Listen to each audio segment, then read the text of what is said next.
My name is Richard Zaldivar. I'm the Executive Director and the founder of the Wall Las Memorias Project. I was born and raised here in Los Angeles. My father was from Zacatecas. My mother was from Nogales, Arizona. And I'm gay, Catholic, and a Democrat. Coming out as a gay Latino in Los Angeles back in the 80s, 90s was not easy. And so my road to coming out was somewhat long and sometimes very challenging. I was always involved in my community since the age of 18.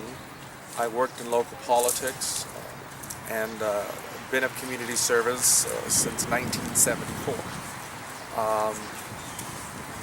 But it wasn't until my former lover and became best friend was diagnosed with HIV and AIDS back in the late 1980s that it really impacted me of the tremendous need that our community had when it came to addressing sexuality, HIV, AIDS, and other issues that we don't like talking about.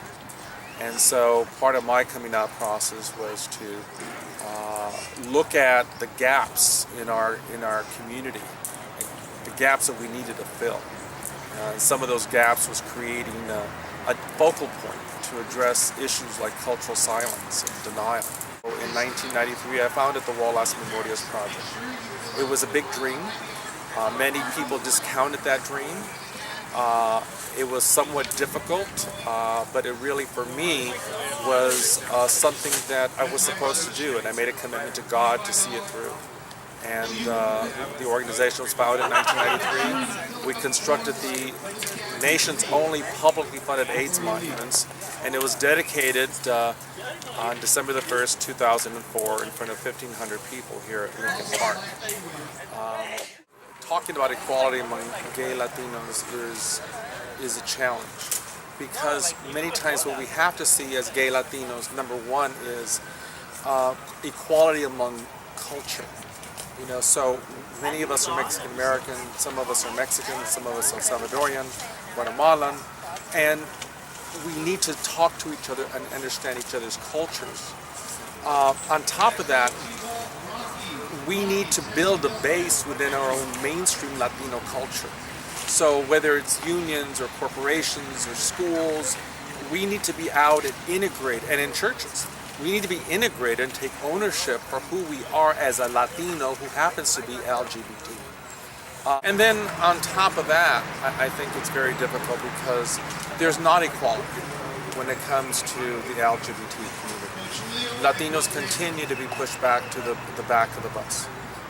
When it comes to integrating our issues and moving forward and fighting for a community, Latinos always have to fight for their fair share. Is that part of a movement? Maybe.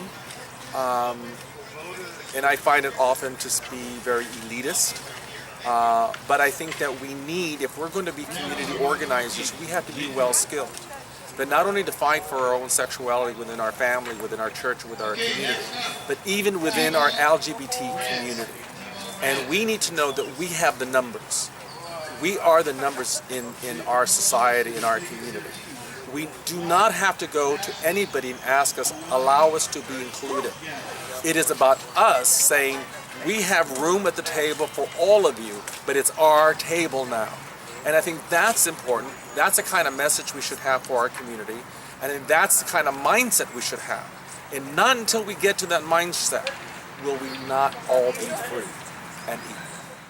I think HIV AIDS is still a problem in our community because number one is we're not dealing with it.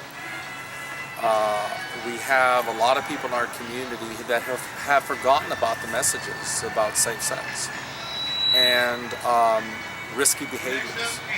And many of us are out there thinking because HIV today is a manageable disease, that it's okay to take that chance, to take that risk.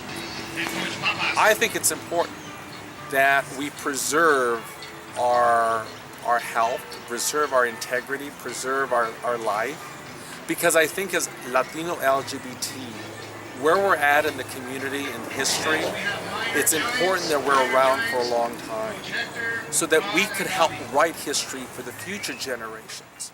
And I think